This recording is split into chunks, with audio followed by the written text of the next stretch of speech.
Good evening and welcome to this, the July 29th edition of Beyond the Headlines. My name is Colin Dowe. I'll be serving as your host this evening, and a warm welcome to all of you. Whether you're inviting us to your living rooms, whether you're at a shop someplace, whether you're driving your cars, GBN TV, GBN Radio, any of our social media platforms, thank you for having us accompany you on this journey.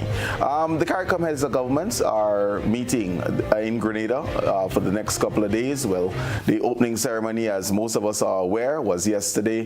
Got down to business today, and it concludes tomorrow. It's really short, almost like a sprint, but we do have two of our nation's ambassadors joining us to speak about what are some of the projected outcomes of the 47th regular meeting of CARICOM. We have with us the Grenada's ambassador to CARICOM, Ambassador Aaron Moses, and Barbados's ambassador to CARICOM, David Comajong. Gentlemen, welcome. Thank you very much. It's a pleasure to be here. Absolutely. Well, Aaron, you're regular now. We're sometimes wearing different hats, so welcome. But welcome home, David. We are familiar with the Comajong name, so we're going to claim you immediately.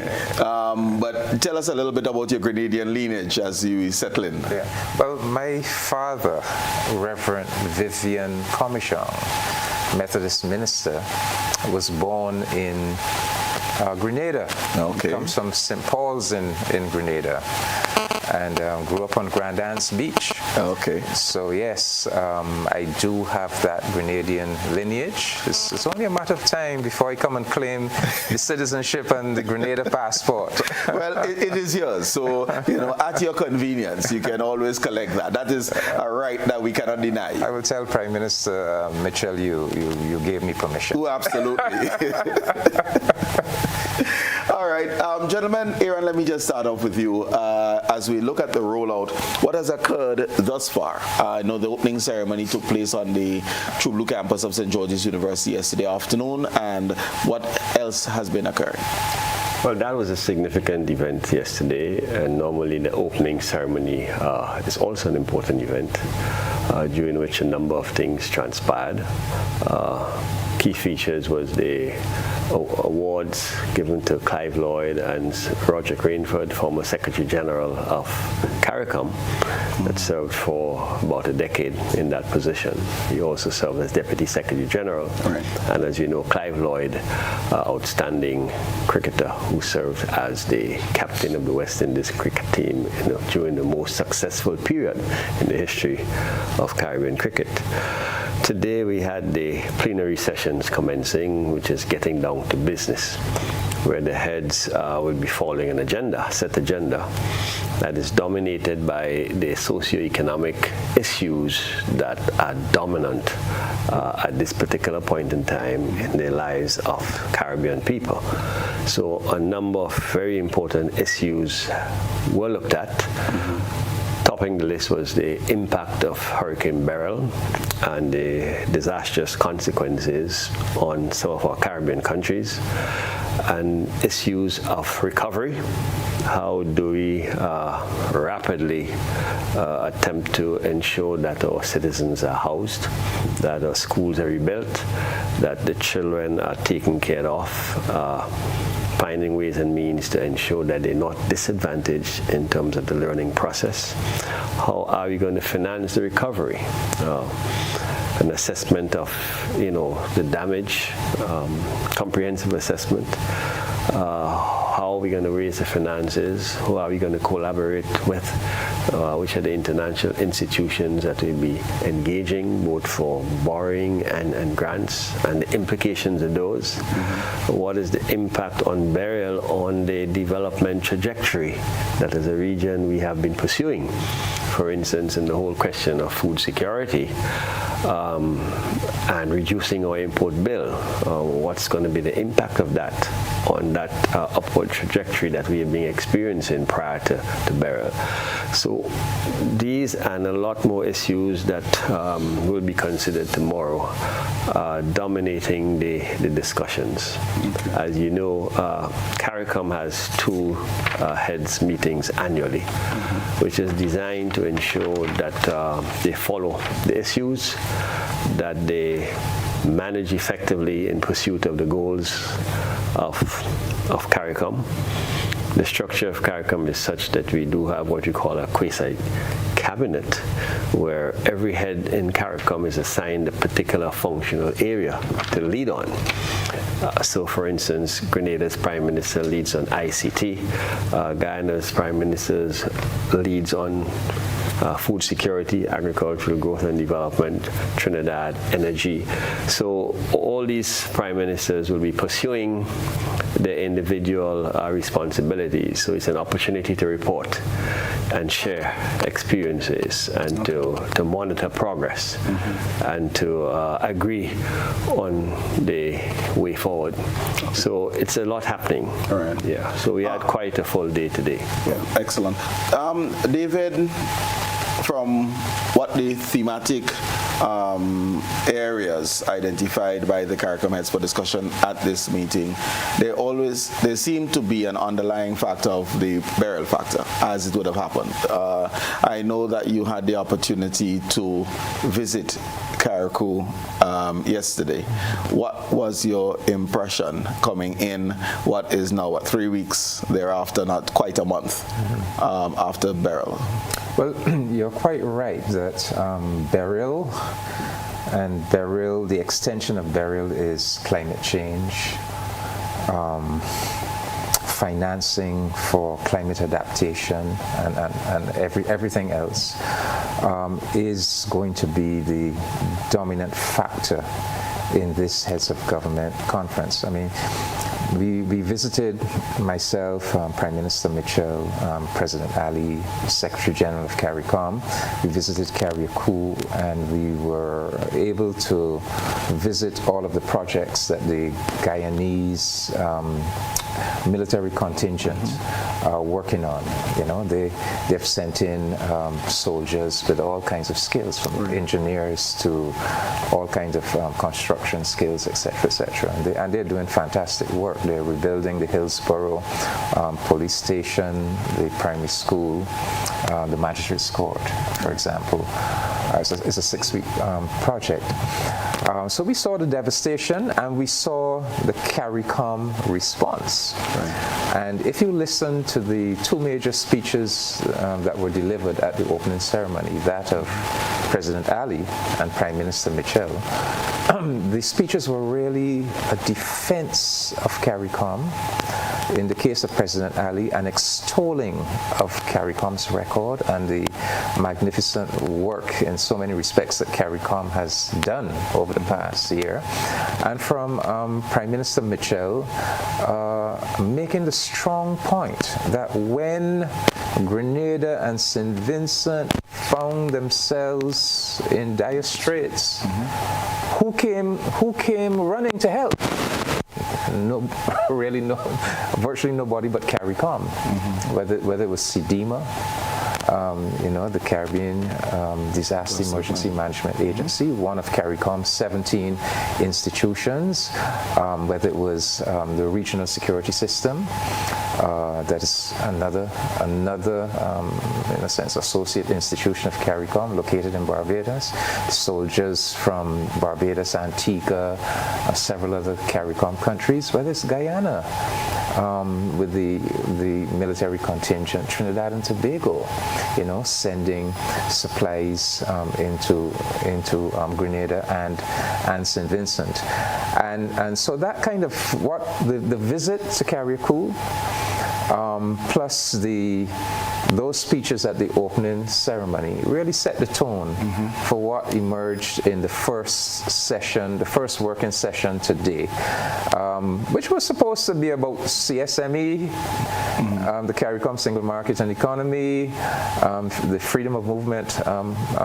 project, and a report by President Ali on the food security project, where we are seeking to reduce the regional food import bill by 25% by next year, 2025. But what came out of those discussions was overshadowing all of that was burial.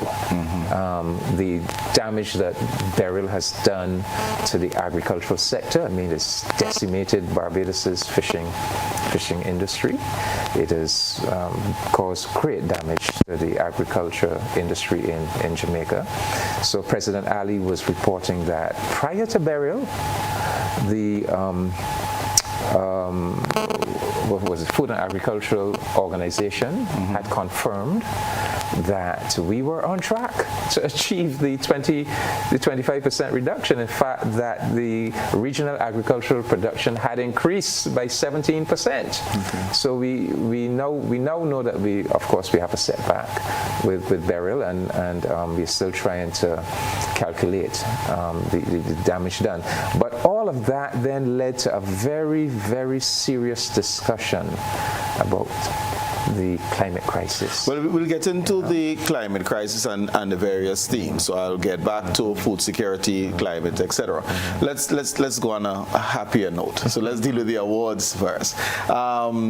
We had 2 awards, the Order of CARICOM being given. What does this symbolize? Who qualifies for an award such as this? Well, as Sir Clive Lloyd said, and I didn't even know he was a sir. Yes. Because Guyana is a republic, but I understand that he was granted this knighthood by the UK. But so Sir Clive Lloyd, but he made the point that he has had many awards in his lifetime. He has this knighthood from the UK, he's had honorary doctorates, all kinds of awards, national awards, and he said taking pride of place, looming large over every other award he would have achieved in his lifetime is the Order of the Caribbean Community. Because here is the Caribbean civilization conferring its highest award and on an outstanding son of the civilization.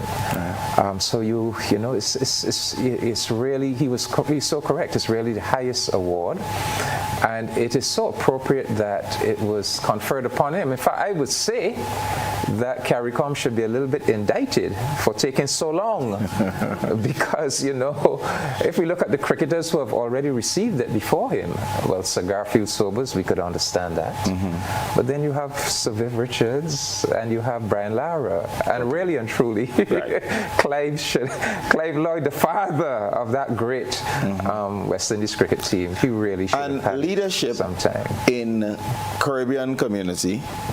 Leadership in demonstrating what working together can accomplish, as well as the sense of pride West Indians carried at home and abroad when the West Indies team played. That gives him precedence, I will argue. Yes. I mean, Clive Lloyd is a legend. What he did for us. I mean, Clive Lloyd created that all-conquering West Indies cricket team that went on to dominate this sport for almost 20 years. I mean, unheard of. In fact, the most successful record of any team in professional sport, the achievement. And that, I grew up with that. Right. And it was such a source of pride. I mean, we stood tall because we had a cricket team that dominated the entire world. So yes, I mean, Sir Clive is a wonderful representative of our Caribbean civilization. Right. And yes, someone who inspires us. And Roderick Rainford, likewise, he became Secretary General of CARICOM in the difficult days. He became in 1983, the year of the intervention in Grenada, right? The intervention in Grenada, when CARICOM was almost destroyed. Right. When there was, I mean, we know the whole story. The CARICOM leadership divided on Grenada. There was duplicity, and relations were strained for many years after. So he took over as Secretary General at a very, very difficult time, and it was also the time when the Soviet Union was collapsed. There was now a unipolar world. Small countries like the Caribbean countries were being marginalized. So he had to steer CARICOM through those very, very difficult years. And so yes, so like Clive Lloyd, we have to consider him a giant as well. Right. In another aspect, and so it is so appropriate that we always honor our great men and women, and we lift up these examples, these exemplars, to inspire us. Okay. Aaron, we also saw yesterday the dedication of the roundabout being renamed the CARICOM Roundabout. Why was this important for Grenada to do, and what do you see as the significance? Well, the CARICOM, naming of the CARICOM Roundabout was an initiative to celebrate Grenada at 50 years. And that was deemed appropriate in the context of the role Grenada has played as a committed and dedicated member of the region. As you know, we have to locate a discussion in the formation of the West Indian Federation, where the outstanding Grenadian T.A. Albert Marichaud and his associates played an extremely important role in articulating the need for the West Indies to be West Indian, and that we need to aggressively attempt to direct and shape our future. So coming out of that background, where the Grenadian population has always been sensitive and in the forefront of driving the movement towards independence and self-reliance, etc. Out of that mold, we had Gary coming out as a young man, understanding the issues of the day, and many of the things he did was consistent with the whole concept that we need to take hold of our future destiny and to attempt to chart a course for development. And Gary conceived of and held Expo 69, 55 years ago, and that was phenomenal. He was significantly criticized for that initiative, but it was an initiative that brought the entire Caribbean region together to exhibit their productive capacity, to engage in cultural exchanges, and he created the atmosphere and the infrastructure to do so with the entire True Blue area. Now, the history of the True Blue area was a Venezuelan company purchased that estate and attempted on 2 or 3 occasions and failed to develop a housing area. And so some basic infrastructure was already laid. And so he conceived that that area could have been used. So the True Blue area became the area for holding, which was an extremely large event at that particular time, where you had virtually all the Caribbean countries bringing their exhibits, bringing cultural groups, and for over an extended period, I think it was 2 weeks, I remember as a kid going, there was a series of cultural activities, and it was quite successful. So at that particular roundabout, that is the entrance to Expo 69. So from an historical perspective, it was an event that brought the Caribbean together, and it really exemplified the importance of collaboration and what could have been achieved, when we collaborate together. And it is around that time that you had the attempts at character and the early successes of character in increasing trade amongst ourselves and demonstrating credibly that this can work. And the recognition, well, it's not only about facilitating trade, but to ensure that the process was deepened, we needed to ensure that we facilitate all the factors of production, so the free movement of labor, capital, and people. And so the role role that Grenada played as an integral member of that commitment and dedication to collaborate and come together, that was important. Okay. So the roundabout is strategically poised, to be named CARICOM Roundabout because of that particular event and its significance as an enabler and a demonstrated impact of what can be done when we collaborate together. Right. And subsequently, after that, we periodically would have CARIFESTA, highlighting the culture of the Caribbean. It's not as consistent. Originally conceived, it should have rotated to every country annually, but there is those constraints. So you have to place the significance of the roundabout being named within that historical context. Okay. Yeah. Could I just say that I don't know to what extent the historical memory of the Caribbean, of the people of CARICOM, still holds that memory of the 1969 Expo. I think it would be very good if Grenada documented that.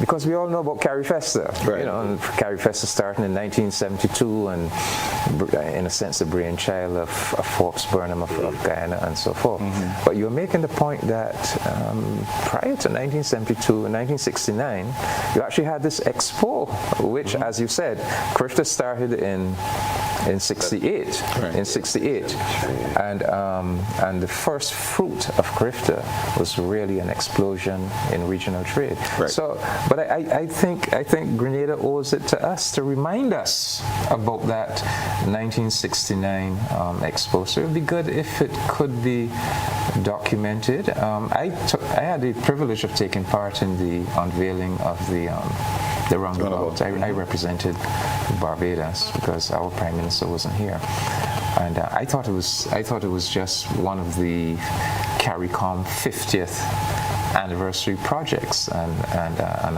extremely good project as well. We all all the member states have tried to come up with ways to commemorate CARICOM's 50th anniversary, and I thought that this was easily the most striking and innovative to have a roundabout like that with that kind of symbolism. So kudos to Grenada, but I would like you now to complement that roundabout with some publication. David, you're on screen now as you did the unveiling for Barbados. Yes. All right, and just remind us, because here we had, of course, the CARIFESTA leading into Expo 69 and everything is rolling out. But highlight for us briefly some of the things our audience must keep in mind that are CARICOM achievements. Quite often we take things for granted and don't recognize it. They won't always were. And they are accomplishments of our membership of CARICOM. So I know that President Daddy would have highlighted some, but if you can just remind our audience of some of the achievements of CARICOM over the last 50 years. Well, I mean, we could start with the whole concept of CARICOM coming from CRIFTA. CRIFTA was a free trade area, and we recognized that while that was good, we needed to go a little deeper, and so the idea took root that we needed to establish a common market. Where we needed to set up a common external tariff so that we can, in a sense, keep out the foreign competition and develop our own industry and so forth. And we needed to coordinate our foreign policy as well. And one of the great achievements in the field of diplomacy came at the very beginning of CARICOM, when the then 4 independent countries made a collective decision to extend diplomatic recognition of revolutionary Cuba. This is in 1972, at a time when the United States of America and the OAS had imposed an almost total diplomatic isolation of Cuba. And in fact, the 4 CARICOM founder nations were warned, don't you dare break this isolation. And they said, no, we are independent countries. We will pursue an independent foreign policy. And not only did they break the diplomatic isolation, but that then set in train. Having broken the ice, right. it was an example. Virtually all the other nations of the hemisphere followed. So I mean, there's so many. Some of the things that we tend not to think about. Right. But CARIFESTA, for example, this festival of the arts, that is a CARICOM achievement. The Carifta Games, probably the greatest youth athletic competition in the entire world. That is a CARICOM achievement. We look at the institutions of CARICOM, whether you're talking, we were talking SEDIMA today. Right. This institution that brings together all of our national disaster response entities into a regional body, so that we have this collective response to any disaster. The University of the West Indies, an associate institution, the Caribbean Examination Council, the Caribbean Development Bank, an associate institution, but very, very critical to the establishment of CARICOM. And we can go on. We can go on and others we'll be very familiar with. Okay, good. We're aware that special guest, Right Honorable Patricia Scotland, the Secretary General of the Commonwealth, was invited, would have been here on the original date for the 47th meeting, but is going to be a virtual guest to this conference. What do you envision coming out of her invitation and participation in this meeting? Can we anticipate closer collaboration between the Commonwealth and CARICOM? What does that relationship look like now? Where are we heading? Well, I mean, she is demitting office, but I think her tenure as Secretary General of the Commonwealth was a kind of a litmus test for CARICOM, because remember, she was a CARICOM candidate. She is a national of Dominica, and Dominica put her up. And CARICOM rallied around her as a CARICOM candidate. She won that first term. Right. And then, inexplicably, a number of powerful countries that are predominantly of a different hue than the black and brown nations of the Caribbean decided that this black woman, because she was the first black female Secretary General of the Commonwealth, breaking with tradition where a Commonwealth Secretary General is given 2 terms. Suddenly we were informed that no, she was only to have 1 term. She was to be replaced. And to the credit, and these were the powerful nations of the Commonwealth that lined up to say this. And the CARICOM nation said, no, we will stand with her. We will support her re-election bid. And we stuck up for our principles that we were not going to abandon this black woman. We could not understand why she was to be treated differently from any other previous Secretary General. And so we stood with her, and she won re-election. So I think that her addressing the Heads of Government Conference, this is very much a farewell address, but I think it is intended really to say thank you to CARICOM for standing on principle and standing with her. And she did deliver during her tenure. She was a good friend. Can you point to any? Well, I don't know her record specifically, but I know that the general consensus was that there was nothing in her tenure that was in any way detrimental to CARICOM, and that she did she did justify the support that CARICOM countries extended to her, I don't know if Aaron would like to add anything to that. Okay. All right. It is time for our first break anyway. So viewers, listeners, we're going to take our first break. And when we come back, we're going to get into some of the thematic thrust of this 47th meeting of the CARICOM heads. We'll be back shortly.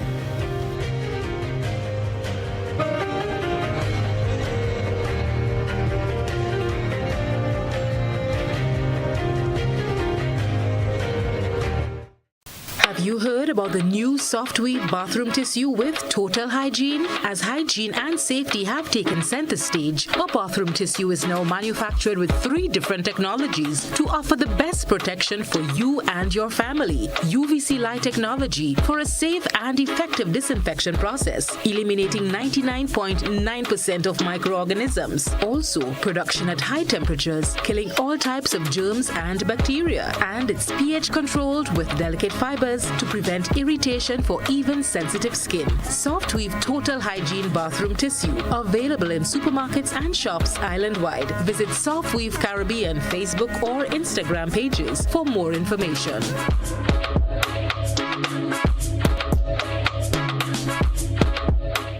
Are you looking for a reliable, affordable, and customer-friendly pharmacy?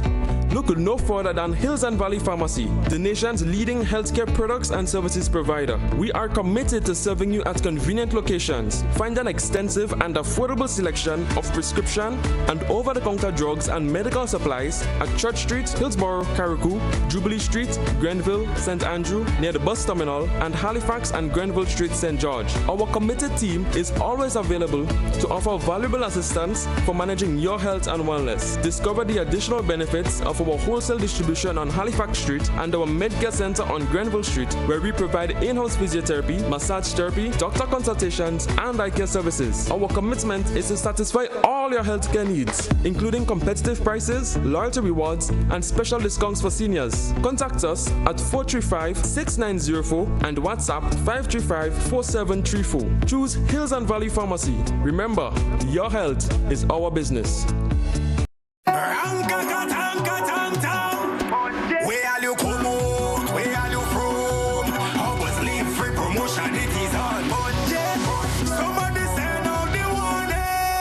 Spend $50 or more at any Hubbard's department or participating outlets for a chance to win free fuel, free drinks, free prizes, free property and vehicular insurance, free Hub TV and internet, free electricity, free coke, free water, free cooking gas, free paint supplies, free Dutch Lady milk, free passes to Sunshine promotion events for 2024, free groceries, all for 1 whole year, and every winner receives a free lunch package. But that's not all. Drive away in style in a brand new Isuzu D-Max.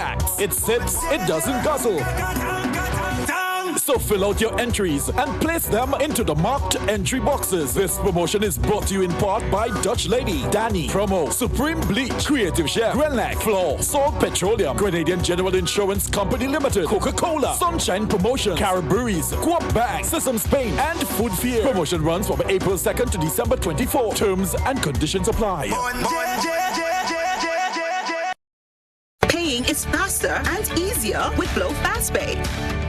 Use your MasterCard or Visa and pay from anywhere. Log on to discoverflow.co/fastpay and press Consumer. Select your country and enter your account number. Enter the amount to be paid and an email address. Enter your credit card information. You'll receive a payment confirmation with the transaction details, along with a receipt to your email address. It's fast, safe, and easy. Flow, keeping you connected.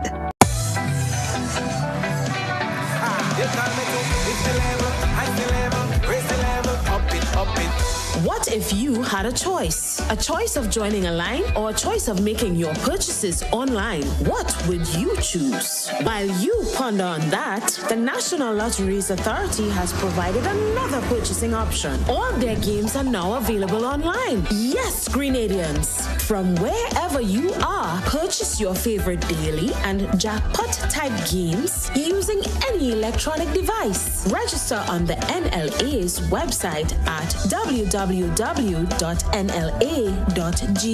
Top up your account and enjoy online lottery gaming at your convenience. We're taking shopping comfort up, up, up several notches, but the choice is yours. Join a line or buy online. NLA, make your dreams come true.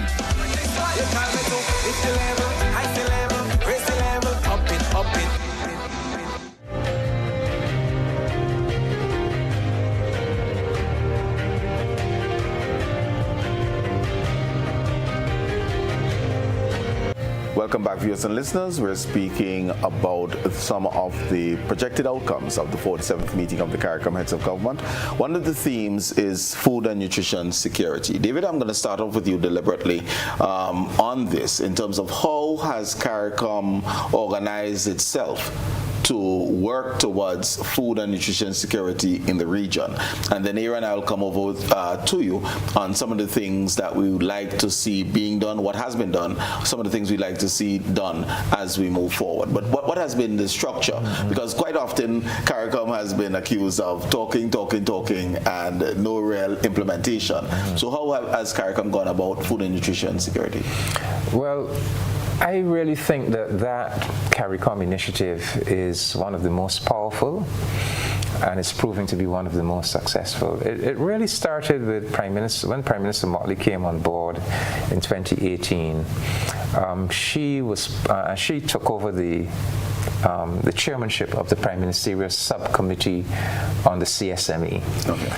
And she was really pushing for more private sector involvement in the mechanisms of CARICOM. And we pushed to establish a Caribbean private sector organization that brought together major private sector players from across the region in one network, and they were made an associate institution of CARICOM. So they were given like a seat at the table. Right. But she said to them, I know that you guys, there are all kinds of things you guys want, these sexy things that you want. But she said, before you get to these sexy things that you really want, we need you all to do a job for us. We need to reduce the regional food import bill by 25% by the year 2025. And we need you, the CARICOM private sector, to work with the governments to achieve this mission. So the first thing was, so you brought in the private sector, but then you set a target, a measurable target, 25% by the year 2025. So it became known as 25 by 25. But then I think what has made it so effective is that, first of all, they identified a head of government to lead it, to champion it. So they identified President Ali of Guyana. Mm-hmm. And then they set up a structure where working with President Ali is a ministerial council of agricultural ministers. So you bring together the ministerial council.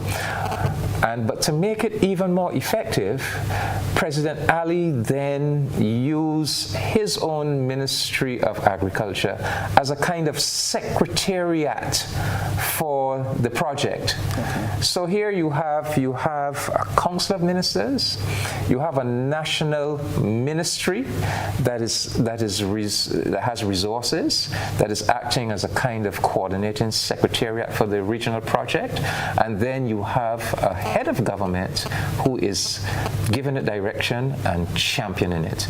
And then because you've set up that very integrated structure, and you have given yourself a target, a measurable target, all of the regional and international agriculture organizations like the Food and Agriculture Organization, CARD, our own CARICOM institution for research and agriculture research and development. All of those organizations then had something to mobilize around, and then the regional project gave each member state targets to work towards, and it has worked. So it has been focused. It has generated energy, excitement, and as we have gone along, we've been able to measure the progress. So I think maybe by chance, we CARICOM kind of stumbled upon a methodology that I think is very effective and can really be applied to other areas of CARICOM. Aaron, let's have you just speak to what are some of the accomplishments as we have moved towards food and nutrition security, and what are some of the things we ought to be doing moving forward. Even though there may have been a setback with Beryl, how do we move forward? How do we get that 25 by 25 or soon after 25? Well, certainly I think we need to learn and utilize the successes for this model, because some elements of the model existed long before. But let's identify what changed. I think what changed was leadership. You had some visionary, aggressive, action-oriented persons involved. You had Guyana committing resources, and I would argue that Guyana finds itself in a very unique position now with the ability to drive. You had the initiatives taken, very aggressive President Ali, who led from the front. And when you marry those things together, build on the existing structures, and in cooperation of the private sector and challenging them. The private sector always exists. What are some of the things that have been done that has led the region towards this food and nutrition security? How have we? Well, as you said, first of all, an understanding of the lay of the land. What can we produce? What are we producing? What are the needs of our societies? Where our strengths lie? What can we best produce? So you have a demand analysis, market-driven. You have an assessment of your resource base, what's available, what is required. Guyana has significant, large tracts of land, the technology and the money to bring it. How do we produce? Do we use shade houses, greenhouses, as the case may be? What is the best technology that's appropriate? So bringing all those elements together, that succeeded in increasing production. Going forward, looking at centers of excellence, saying that Grenada, cocoa, nutmeg, Guyana X, St. Vincent Y, etc., and we look to supply regionally, or are we going to individually produce and in some cases be competing with each other? What's the thinking? Well, the assessment would have indicated needs, capacity, where we can best maximize. So for instance, poultry is a significant area that needs investment. Right. So we maximize the readiness of certain countries given their resource constraints, and it has started. And that duplication of effort should go. So for instance, Guyana has gifted shade houses to Grenada, and I think President Ali would have a look at that this morning. So we know what can work. We know what is required. So what we need now is to continue to incentivize the private sector to collaborate. For instance, Suriname has offered over the last year 100,000 acres. Come have it. And we are yet to see rapid movement of the private sector there. So there is still work to be done, but I think there is a demonstration impact of what's possible, and we need to really maximize the opportunities and to drive, So the ingredients are leadership. We have the data now, the resources, and the commitment and willingness to do it and make it happen. Okay. And that's what I've seen with the new dispensation in leadership that exists.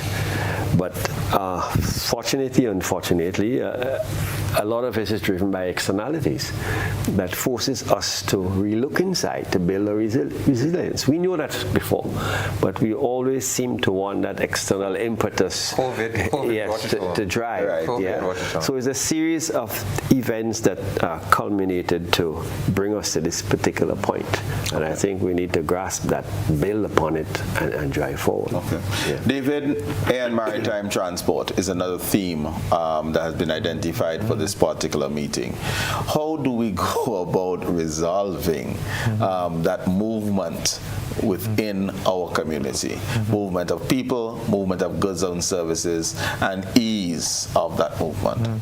Well, that ties in with the agricultural project as well, because part of the development of the agricultural sector has to do with having the transportation, especially the maritime transportation. So President Ali has focused on that as part of the 25 by 25 project, and let me say that the experience of COVID was really a wake-up call for us, because there was a real scare during the COVID pandemic that the ships coming out of Miami and other parts of the world bringing the food supplies could easily stop. Right. And so it was a wake-up call for us, and it said to us we have to be much more self-sufficient in food security, food production, and that drove, or that wake-up call is driving the agriculture thing. But yes, we all know that air and maritime transportation is a big problem. It's a big problem for agriculture. It's also a big problem for all movement of people, movement of goods. I mean, it's critical to an integration movement that is among island states. Would you say that transportation, regional transportation, is a public good? And following up on that, is it being looked at that way? Yeah, well, I would say that over the years, CARICOM, we have been negligent. I mean, we started the federation with the federal palm and the federal maple, right? These two ships that were gifted to us by the Canadian government. And we developed the West Indian Shipping Corporation, but we ran it down, and it eventually became defunct. And so we actually had a regional shipping corporation that belonged to the governments of CARICOM. We destroyed it. We had LIAT, right? We mess around with LIAT, and I guess some of the LIAT staffers didn't help either, and LIAT eventually went bankrupt. All of that happened during COVID, and so we ended up with a full-blown regional transportation crisis. Part of the problem too is something that we did that really didn't make sense. The government started to put all these taxes on regional airline tickets. So more than half of the price of the ticket constitutes taxes. Now we now recognize that was a mistake. I mean, that recognition that it was a mistake was made a few years back, but then the question comes, how do you correct the mistake? Right. If as a government you are depending on this source of revenue to pay your bills, if you get rid of those taxes, how do you replace the revenue?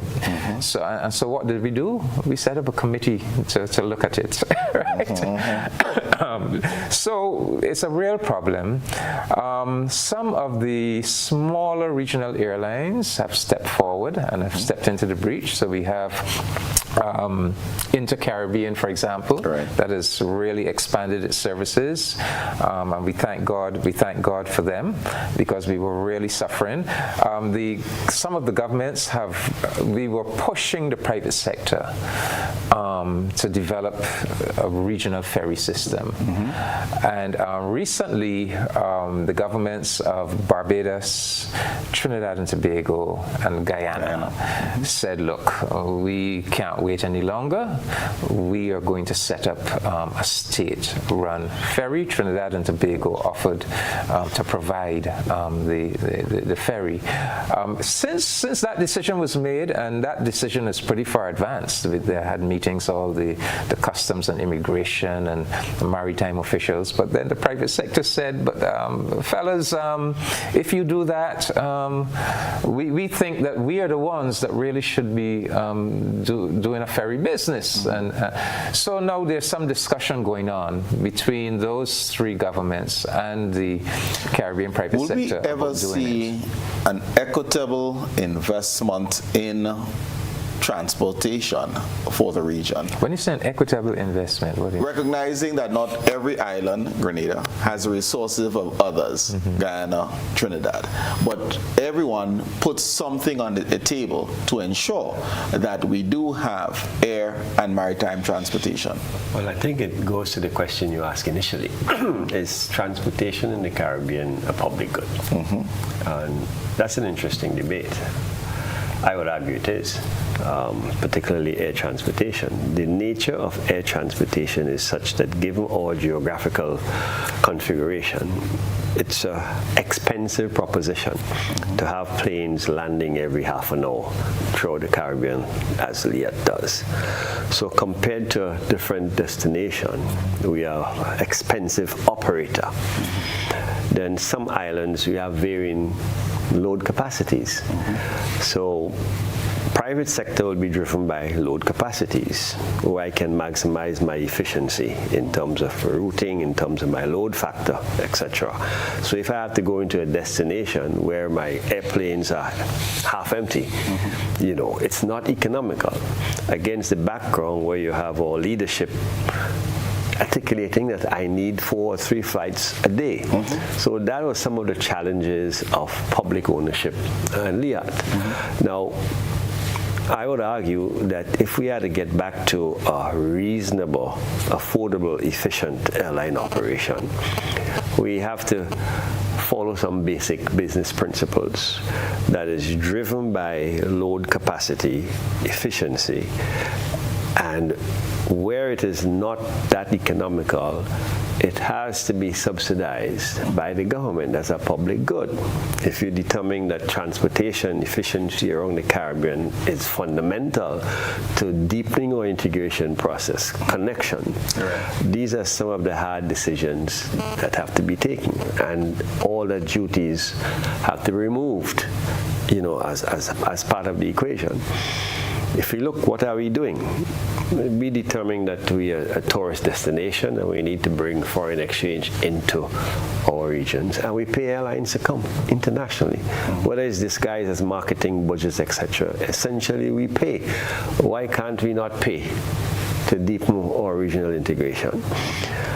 What is happening now, private sector initiatives, and I fear that the same thing that being repetitive, given our history, that as you attempt to serve new areas, as you attempt to become more efficient, that some are going to drop by the wayside, the various initiatives that we have happening. So we are yet to see a coordinated initiative, understanding the challenges and the issues. And from my perspective, the way it's going, it's an unknown. We don't know where it's going to be because it is very expensive right now, and people are complaining. We are not seeing the level of, you know, connections and movement that we have seen before.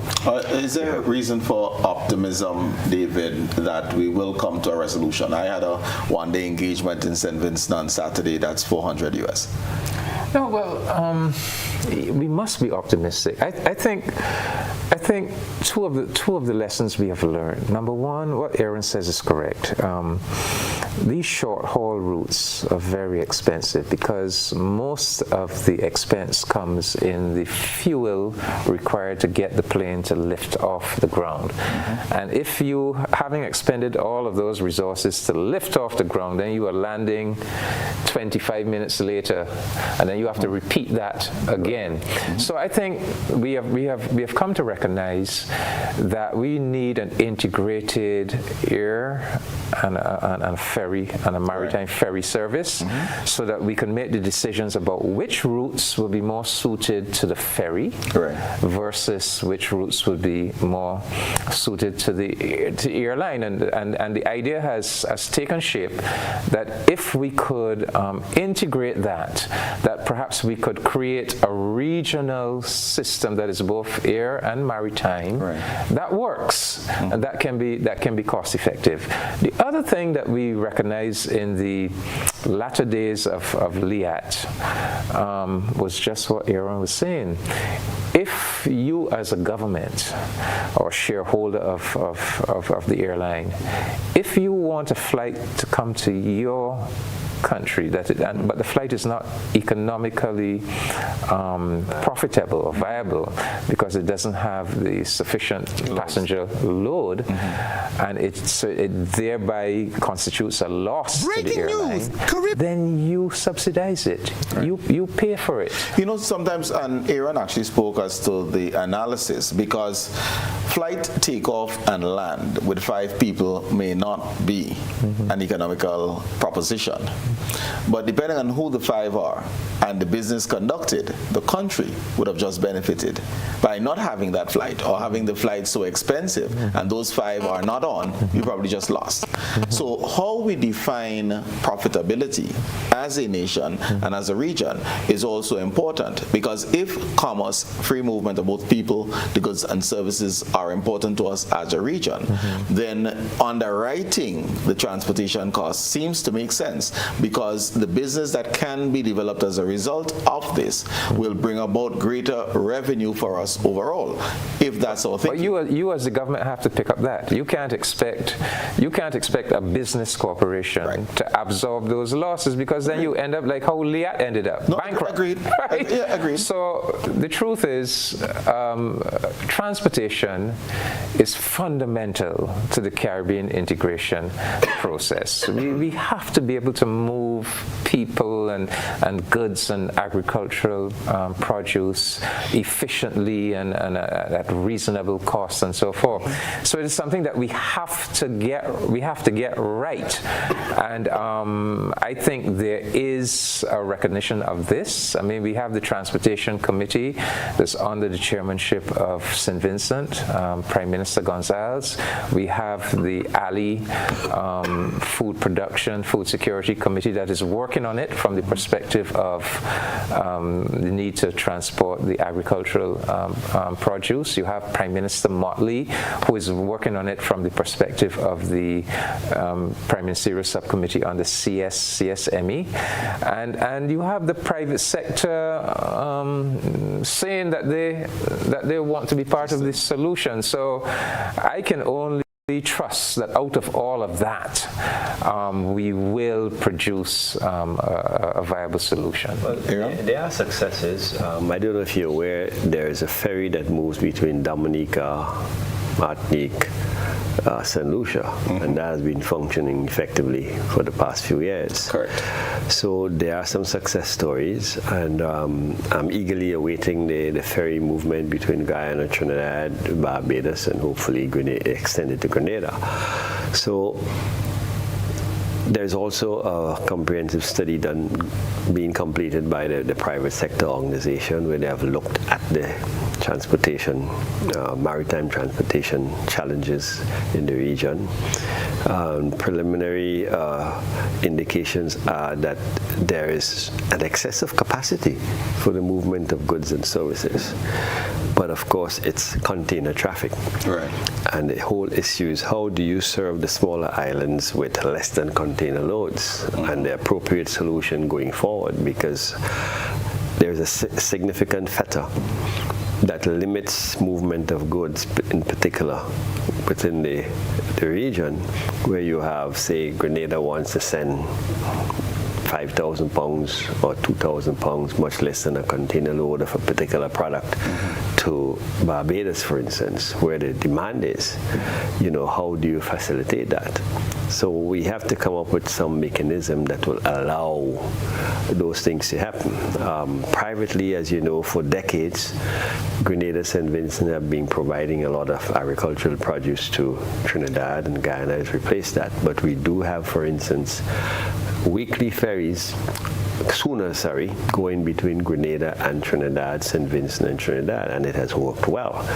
However, there are some serious limitations in terms of how to improve those boats, the risks involved, the provision of insurance, because periodically, unfortunately, one or two sink now and then, and everybody loses everything. And then the whole issue of how do you upgrade that to allow for passenger movements. So yes, there have been successes, but we have not been able to build on them, and hopefully this new approach will true to those things. However, there are a number of other initiatives that's going on within the CARICOM issue, and I want to treat it one, which is the responsibility of the Grenadian Prime Minister, who looks at the ICT. And one of the initiatives that he's rolling out today that has to deal with how do we prepare our societies to engage with the digitized we definitely world. Want to deal with that. Yeah. So that was because that's a thematic area for discussion. So when we get back after our next break, we certainly will be able to deal with that. So viewers, we're looking at information communication technology and the CARICOM thrust when we return.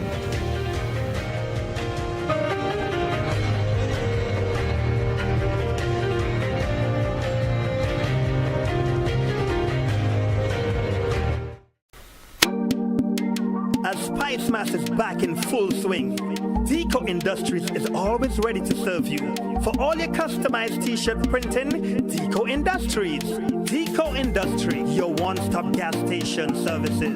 Now opening 24 hours from Friday, July 19th until August 31st at the Tempe Junction. Dowe Industries, your #1 distributor for liquid nitro energy drink, mountaintop spring water, Swirl-Till, keeping you energized, keeping you pumping. Contact us today on 440-3009. A platinum represent. Go ahead, blow it up like a go Michelle.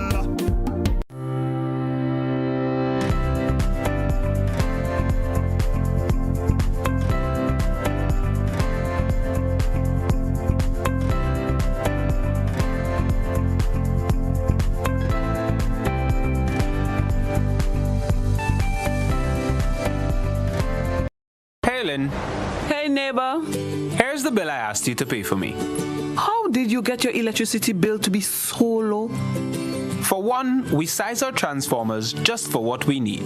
And we unplug transformers, chargers, and other devices when they're not in use. We also replaced our light bulbs with LEDs. They burn less energy, right? Much less. I even replaced the seal on my refrigerator door to keep the cold air in. And Grenlec is always advising us not to open the fridge too often. That's right. And my family washes and irons in bulk. So while Grenada can't control fuel prices, I can conserve energy and save money. Grenlec, energizing our Grenada. Paying is faster and easier with Glow FastPay. Use your MasterCard or Visa and pay from anywhere. Log on to discoverflow.co/fastpay and press Consumer. Select your country and enter your account number. Enter the amount to be paid and an email address. Enter your credit card information. You'll receive a payment confirmation with the transaction details, along with a receipt to your email address. It's fast, safe, and easy. Glow, keeping you connected.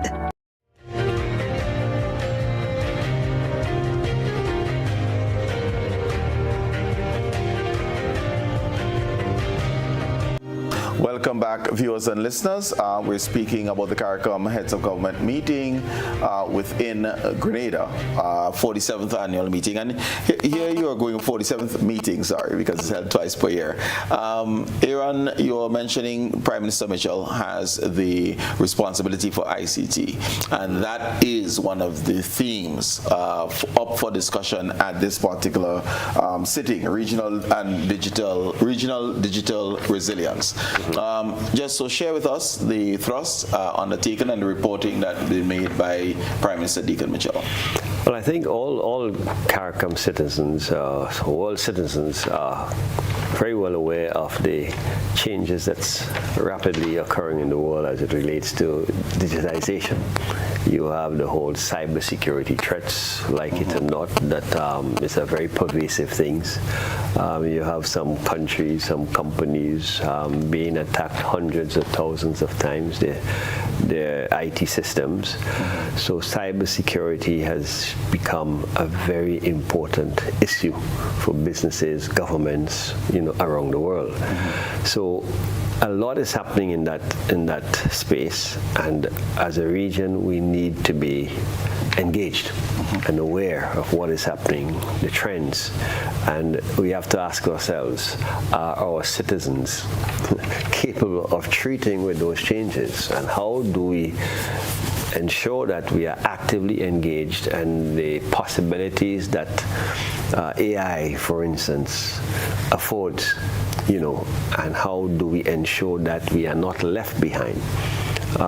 So any serious visionary leader of an organization or company, for instance, have to spend some time looking at that critical issue. What are some of the ideas in terms of the CARICOM's involvement in ICT? And I'm not talking of the pink-collar jobs, all right? I mean, putting it bluntly, we have moved sometimes from the plantation, planting things, into large warehouses, primarily female, which is why I'm referring to the pink-collar jobs. Right. But we're not at the upper echelons of utilizing technology. So building a knowledge-based economy, participating and creating, utilizing ICT. So critical issues, you need to identify where could ICT and digitalization assist the region.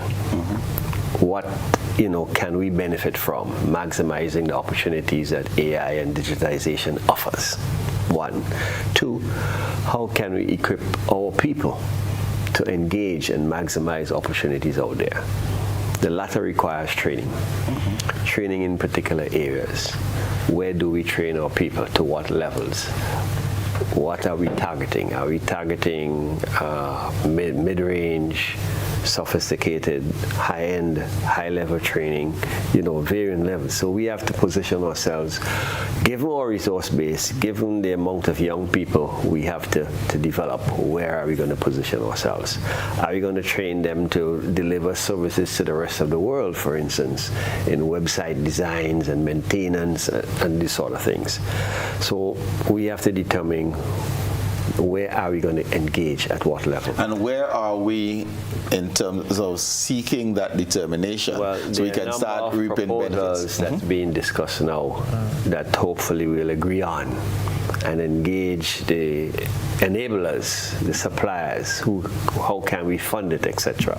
So Grenada's proposal will treat with those things, soliciting the decision support from our colleagues. One of the areas you're looking at in terms of where can we benefit, the whole question of medical access, utilizing technology to enhance our medical offerings and services, because you can sit here and engage with an expert in a particular area any part of the world if you have the arrangements and facilities and terms and conditions of engagements in place. So you do not have to have an expert on site, which is going to be expensive to maintain. So there are a number of possibilities, and the initiative speaks to those things. Okay. All right. Anything that you wanted to add? Just to say that this is new, right? This is something that Prime Minister Mitchell is now bringing to the table. In fact, one of the issues that the heads would have discussed in caucus today is his proposal for a digital skills fund. Grenada has leadership responsibility for this whole area of information communications technology within the CARICOM quasi-cabinet. So former Prime Minister Keith Mitchell, Dr. Mitchell, he had done a lot of work in terms of reducing roaming charges within, cell phone roaming charges within the region and so forth.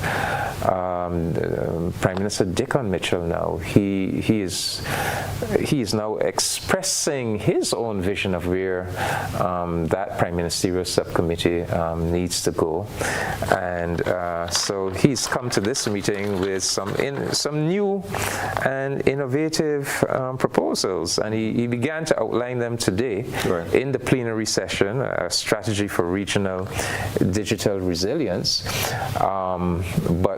so it is new, and we now have to hear from him fully exactly what the ideas are and how we take forward these ideas. But it was very exciting. I mean, the vistas that he was opening up, as Aaron said, like the digital medicine, digital healthcare, remote working, where CARICOM citizens could remain living in the Caribbean, but work, remotely anywhere in the world, or digital entrepreneurship, and so forth. So he was advancing some very exciting new ideas, new areas for CARICOM to venture into. And the other theme that has being embraced is one of climate resilience. We just through Beryl, Grenada had the misfortune of Ivan 20 years ago, and the need and conversations of one building back better, building back smarter, to be more resilient. So where are we as CARICOM on this? Well, CARICOM is in the vanguard of so many issues on the cutting edge. So yes, that issue consumed a lot of the discussion today, but there's several CARICOM initiatives. There's, for example, the Bridgetown Initiative, that it was structured in Barbados, but it is a CARICOM initiative, and it is addressing not only the climate crisis and the need, demands for much more resources for small island developing nations like ours to do the adaptation, to get the loss. Grenada should not be having to find money now to rebuild Carrier Coup, to go and take out loans on the international market to further burden the country's national debt. There should be a loss and damage fund that provides reconstruction grants for a country like Grenada.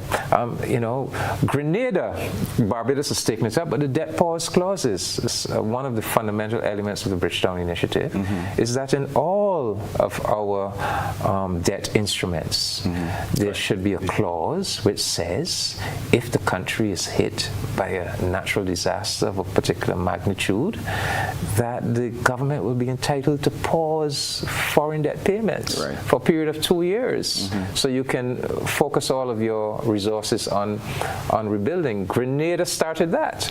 Barbados then picked up upon it, and Barbados is now the leading exponent. But the World Bank have accepted it, the IMF has accepted it, the UK has accepted it, Canada, So these are things. Then we just hosted the SIDS conference in Antigua. It is CARICOM. It is the CARICOM countries working within AOSIS, the Alliance of Small Island States, that really pushed the whole concept of 1.5 to stay alive. That we must keep the rise in the global temperature to no more than 1.5 or 1.5 degree. So in so many areas, critical issues facing the world. this little integration mechanism that we have here in the Caribbean is a thought leader. One of the things that we, as thought leaders, Prime Minister Deacon Mitchell, after Grenada being hit by Hurricane Beryl, started speaking of climate justice, recognizing that those contributing most to global warming have a responsibility to ensure that the rebuilding process, for example, in our small island developing states, can be facilitated, can be funded. What are your thoughts on that pursuit? Well, I mean, that has been our message now for quite some years, right? And in fact, I guess we don't want to say too much at this stage, but CARICOM is preparing a major initiative for the upcoming COP. Okay. Because we have a story to tell, and we have a collective demand to be made based on what has happened with Beryl. And Beryl is just the start of what is predicted to be a very active hurricane season. So we are preparing ourselves collectively to go to COP in November. It's probably late November, anticipating that in addition to Beryl, there might be several other hurricanes we have to tell the world about by the time we get to November. But a decision was made in principle at this meeting that we will not be making any support at the upcoming COP. That enough is enough. That Beryl, in a sense, is a straw that has broken the camel's back. That we really intend to deliver a very, very serious message that is directed at resources. So we've just begun the discussion around it. So I don't want to say too much, but yes, CARICOM, we are very conscious that the climate crisis is here. It's not something coming. It is here, and we are on the front lines of it, and we are being unjustly punished and burdened by it, and that this cannot continue. Okay. And you just led me, and viewers, certainly you can take the opportunity to call in to ask any of your questions or comments. We'll entertain those. But one of foreign policy, because this is another of the themes. Can there be examples of, so the presidential COP is one example of the region having a position. Will we be seeing more of this regional approach to foreign extra CARICOM agreements? Certainly. That has been one of the successes of CARICOM. The ability to leverage our strengths and to agree on a common foreign policy, albeit a few occasions that they have departed from that, but have learned some serious lessons. But I think generally that has been one of the strengths of CARICOM, and we see the successes now where a 15-member bloc has become very important in the international community, and countries around the world have been taking notice and engaging the region, because if you are pursuing a particular policy position at the UN and you want to achieve certain things, the CARICOM vote is strategic and very important, and so they have been knocking on doors and paying particular attention to what is happening in CARICOM. And we have recognized our strengths and using it, the leverage to I'm just going to throw some things here and you'll respond. CARICOM in dealing with China versus Taiwan, and how beneficial has been President Xi's Belt and Road project been as you look at a CARICOM response in this relationship? I think the way to look at it is CARICOM has rebuffed countries like the United United States that have said to us, that have dared, arrogated to themselves to say to us that there's some Cold War going on between them and China, and that we must choose sides. And I think CARICOM has implicitly said to the United States that we don't recognize any Cold War, and we don't recognize the need to choose any sides. We will have economic and trade relations and diplomatic relations, but as the late Prime Minister of Barbados, Errol Barrows, said in 1966, we will be friends of all and satellites of none.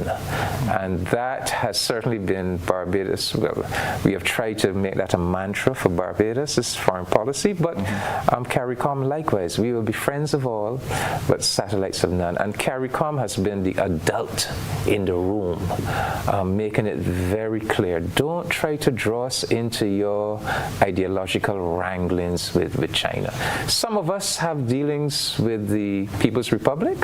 Barbados recognized the People's Republic of China from way back in 1977, right? Some of us, like St. Vincent, still recognize Taiwan, and but that is fine. Those are our decisions to make, and no big power has any right to try to come and put any pressure on us and to make us fall in line with some Cold War logic that we don't subscribe to. But I would say that we have had some real foreign policy successes. The Argyle agreement, where we brought Venezuela and Guyana to the table in St. Vincent.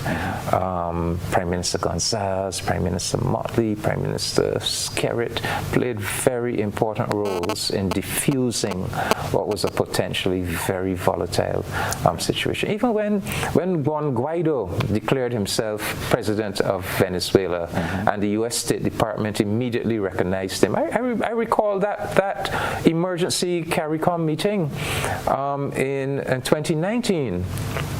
And CARICOM immediately held an emergency meeting because we saw where it was heading, that this was heading towards some very serious conflict in our region. And we said, no, the Caribbean is a zone of peace.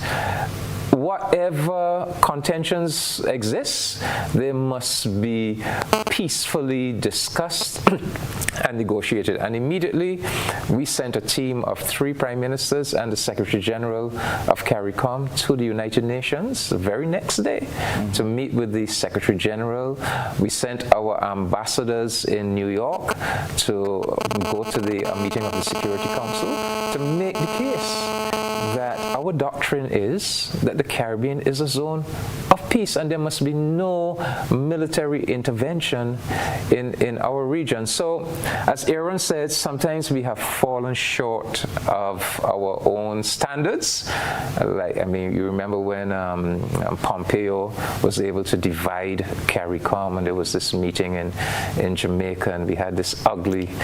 So sometimes we permit the big power to come among us and play this divide and rule game. But I would say that generally speaking, we have generally held firm. Let's go internal. Yeah. We have one caller online, so good evening, caller. Come. Good evening, caller, go ahead. Hello. Yes, go ahead. Yeah, good evening, gentlemen. Go ahead, we're hearing you clearly. Yeah, I want to say that it's a rather informative and interesting session. But I want to endorse the suggestion of Ambassador Commission of Barbados documenting of Expo 69 for posterity. As I don't believe many of our young generation know much, if anything, about the event and its significance vis-a-vis some of Grenada's early contributions to regional integration. Okay. And certainly appreciate that. We heard that recommendation loudly and clearly coming from Grenadian Barbados Ambassador Commission. yes, certainly. I know my brother here is going to work on it. And he heard it quite clearly as well. Correct. Internally, Haiti. What has been CARICOM's strides to bring about a peaceful resolution to the leadership in Haiti? Quite a lot has happened. Yes. Well, as you know, CARICOM has been in the forefront. There have been so many attempts at addressing the scenario in Haiti, but Haiti is an integral part of the CARICOM region. I'm proud at what CARICOM has done, particularly on this occasion, where major initiative surrounded the use of eminent persons. 3 former prime ministers of the region were pulled together to engage with the authorities in Haiti and other interested parties around the world. Jamaica played a significant role, a number of other countries, and they did yeoman service, lengthy hours, and utilizing all the expertise, experience, and skills to get us to this point where we now have, with the support of some of the donor countries, we have the Kenyan and other commitments from some of our regional partners to provide support via feet on the ground in terms of to provide security, which is fundamental before anything can happen.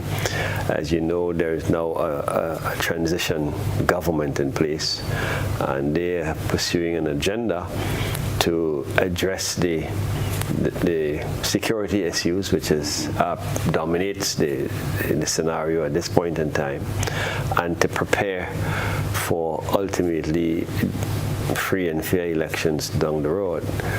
It's going to be a very demanding exercise. It's not going to be, a walk in the park, but we have seen tremendous successes built on the commitment and collaboration of CARICOM, recognizing this is an integral part of CARICOM, and we have to take the leadership role. And I think we are seeing some successes there, and I think we need to keep our fingers crossed that that trajectory will continue, and ultimately our region will, get back to where we desire to have fully functional democratic governments throughout the region. I know David wants there's a very important point I want to make, and it needs to be appreciated by all of the people of the Caribbean. The usual players in Haiti are the United States, Canada, the OAS, France, etc. So as the Haitian crisis deepened, the Americans had an initiative in relation to Haiti, the Canadians had an initiative, and CARICOM was being encouraged to simply be part of the American initiative, the Canadian initiative. And some of us said, no. We must have an independent CARICOM initiative. We cannot simply attach ourselves to something that the Americans or the Canadians are doing. First of all, we would lose credibility in the eyes of the Haitian people, because the truth is, they've had a difficult relationship with some of these countries. So we insisted that CARICOM must have its own independent initiative in relation to its member state, as many people seem to overlook the fact that Haiti is not foreign to CARICOM. Haiti is a member state, right? So we thought, look, the key to solving this Haiti crisis is the political situation. There has to be a political solution or political way forward, because if you can't get some kind of political consensus, you're not going to be able to solve any of the other aspects of the crisis. And so we came up with the idea of establishing an eminent persons group, and that we would mandate to speak to all all of the Haitian stakeholders to go into Haiti, to bring them all around a discussion table, and to help them to work through their differences and to at least come to some kind of political consensus on the way forward. And we felt that that was a contribution that CARICOM could make, and that if we could help the Haitian stakeholders to come to that political consensus, then we would have opened the door to a full-fledged solution. And so said, so done.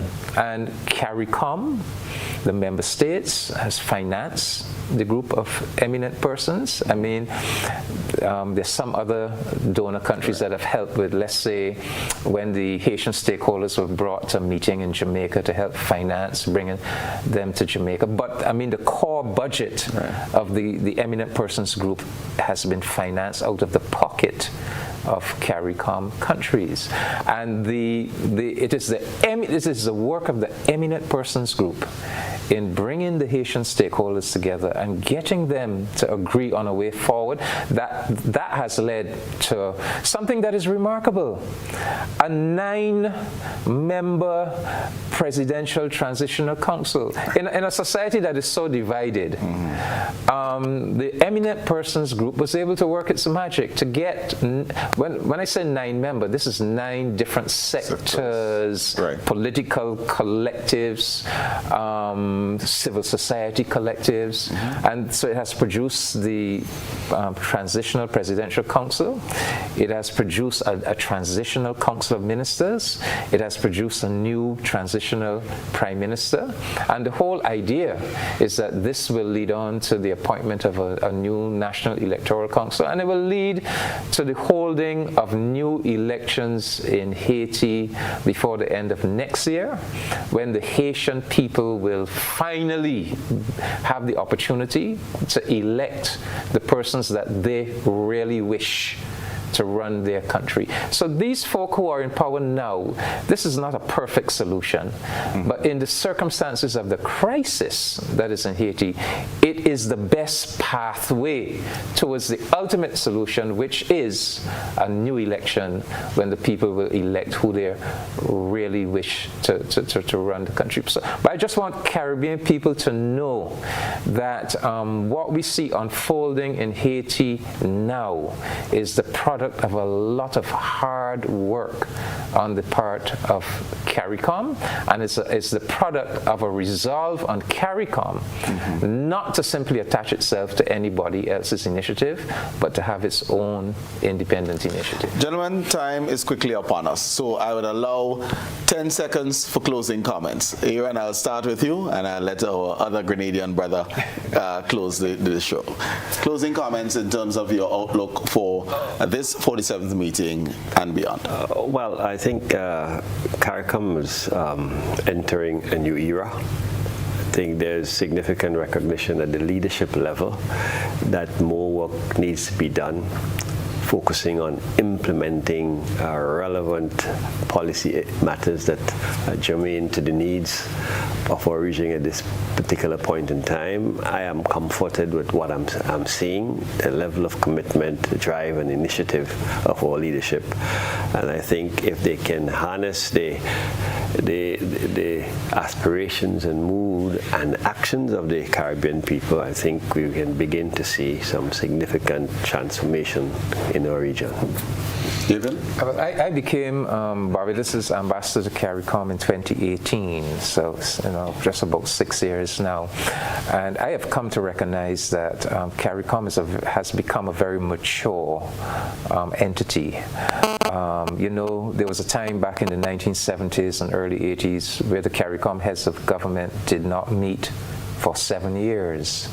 That would be inconceivable today. Right. I mean, the extent to which this brotherhood has taken root, not only at the level of heads of government, but at the level of the ministers, ministerial councils, at the level of the institutions of CARICOM, the ambassadors, the committee of, and so I think we can be confident that we have produced a very mature, deeply rooted organization, but we do have a lot more work to do to really root it in the consciousness of our people, to make it a lot more people rooted, and I think that we have to be laser focused now.